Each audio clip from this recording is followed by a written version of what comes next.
여러분 안녕하세요. 저는 최단기 1등급 메이커 이미정입니다. 반갑습니다. 저 이번에 같이 풀어볼 문제는요. 고3 2016학년도 9월 평가 모의고사 29번 문제가 되겠습니다. 다음 글의 밑줄친 부분 중에서 문맥상 낱말의 쓰임이 적절하지 않은 것은 문제인데요. 자, 한 이집트 중역이요. After entertaining his Canadian guest. 이런 캐나다 손님을 한 분을 이렇게 즐겁게 잘 대접을 해 보낸 다음에 offered him, 그에게 뭘 제안했냐면 join partnership in a new business venture. 새로운 어떤 벤처 사업이 있으니까 우리 한번 조인 한번 해보시지 않겠어요? 이렇게 제안을 한 거예요. 그래서 이 the Canadian delighted with the offer. 보시면 여기 빙이 생략된 분사구문으로 보셔야 되겠죠. 그 제안에 굉장히 기뻤어요. 이 캐나다 사람이. 그래서 suggested that 대리아를 제안했습니다.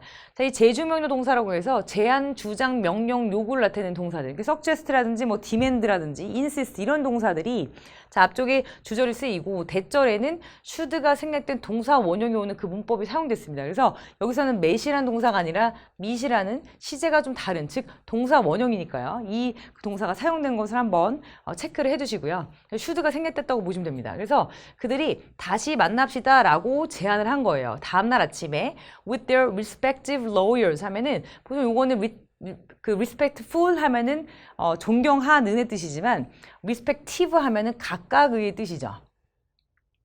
그래서 각각의 변호사를 데리고 그 디테일 여러 가지 그 세부사항 또는 최종사항들을 finalize 뭐 종결짓기 위해서 그걸 다 마무리하기 위해서 한번 만납시다 라고 얘기를 했어요. 제안을 했더니 the Egyptian never showed up. 그 이집트 사람이 다시 나타나지 않은 거예요. 그러니까 그 계약 장소에 나타나지 않았습니다. The surprised and disappointed Canadian. 되게 놀라고 이런 실망한 캐나다 사람이 try to understand. 이해하려고 노력을 했어요.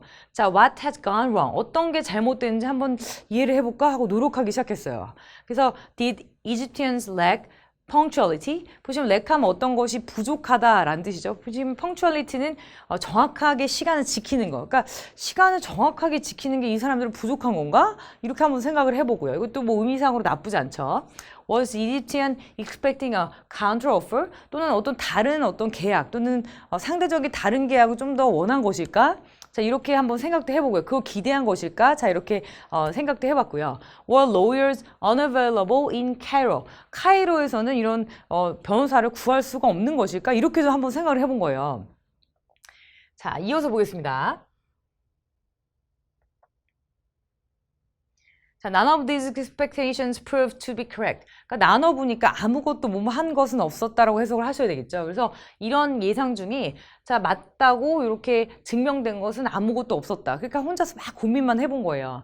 자, whether 대신에 자, whether 같은 경우는 앞에 있는 내용보다는 뒤에 있는 내용이 조금 더 힘이 실리는 말입니다. 그래서 앞에 모은 내용이 나왔던 간에 whether가 있으면 그보다도의 뜻이죠. 그보다도 뒤쪽이 좀 더 중요합니다. 라는 얘기가 뒤쪽에 나오겠죠.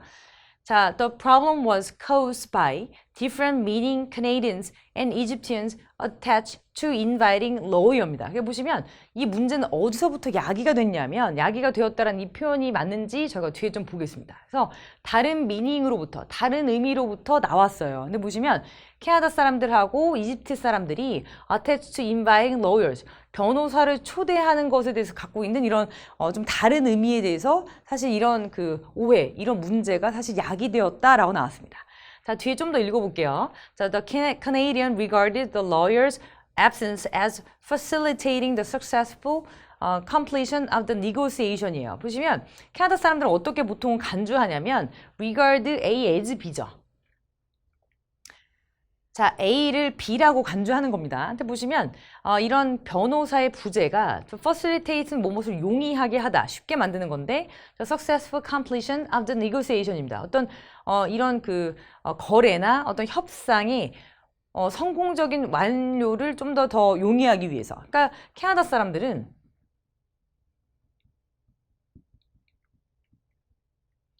변호사가 있어야 자, 거래가 좀 더 쉽게 된다, 거래가 용이하다, 또는 거래의 완료, 또 성공적인 어떤 완료가 용이하다라고 이렇게 생각하는 편이고요. 보시면 the Egyptian interpreted it. 근데 이 이집트 사람은 그걸 어떻게 해석을 했냐면 자, as 자, signaling 어떤 것의 표시라고 생각한 거예요. 근데 보시면 the Canadians mistrust 하면은 못 믿는 거. 그러니까 이 그 캐나다 사람이 우리를 못 믿는구나. 자, his verbal commitment. 그가 이게 구두로 뱉은 이 약속을 못 믿어가지고 그러는구나. 라고 생각한 거죠. 그래서 캐나다 사람이 이렇게 생각했는데 이집트 사람 같은 경우는 자, 변호사를 쓴다는 것이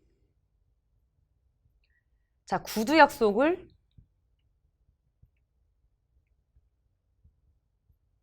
불신해서 그런 거다라고 오해를 한 거죠. 그래서 사실 이 변호사를 쓰는 것에 대한 두 사람 또는 두 나라 간의 이런 어떤 문화적 차이가 있었기 때문에 사실은 이런 문제가 촉발이 되었다라는 설명이 나오고 있습니다. 자, 보시면 자, Canadians often use the impersonal formality of a lawyer service to finalize agreement. 그러니까 finalize 아까 저 위쪽에 보셨죠? 어떤 그 계약들을 종결, 그러니까 즉 깔끔하게 끝내기 위해서 여기서도 어떤 계약이나 합의 같은 것을 끝내기 위해서 이런 변호사의 서비스를 이용을 해요. 근데 보시면 impersonal 하면은 어떤 개인의 뭔가가 이렇게 개입되지 않은 뜻이죠. impersonal 하면은 개인적이지 않은 비개인적인이라는 뜻이니까 개인적인 것이 개입되지 않은 이런 형식의 이런 변호사를 고용해서 쓰게 되는데 자, 보시면 Egyptians, 이 이집트언들은 by contrast 대조적으로 the more frequently depend on 그러니까 더 자주 이것에 의존합니다. 근데 보시면 personal relationship 그러니까 보통 어떤 개인 간의 관계에 조금 더 의존을 하는 거예요. to accomplish the same purpose 그러니까 같은 목적을 완수하기 위해서 이 그 캐나디언 같은 경우는 보통은 그 변호사를 사서 쓰는 것이고 이런 이집트 사람 같은 경우는 그냥 개인 간 어떤 거래니까 우리들끼리 관계만 좋은데 하고 이런 관계만 일단 얘기하고 그 안에서 버벌 이런 그 커미먼트를 보통 하게 되는 거죠. 그래서 약간 둘이 생각한 이 변호사를 고용한 것의 의미가 달랐기 때문에 이런 오해가 생겼다라고 보여져 있습니다. 여기 보시면 좀 틀린 부분 같은 경우는 absence 같은 경우는 보면 어떤 것이 부재다 이렇게 얘기를 하는 것보다는 변호사의 존재 또는 이 사람의 입회라는 뜻으로 자 presence 라는 형태로 이렇게 존재 또는 입회라는 단어로 고쳐주셔야 되겠습니다. 정답 4번이 되겠네요.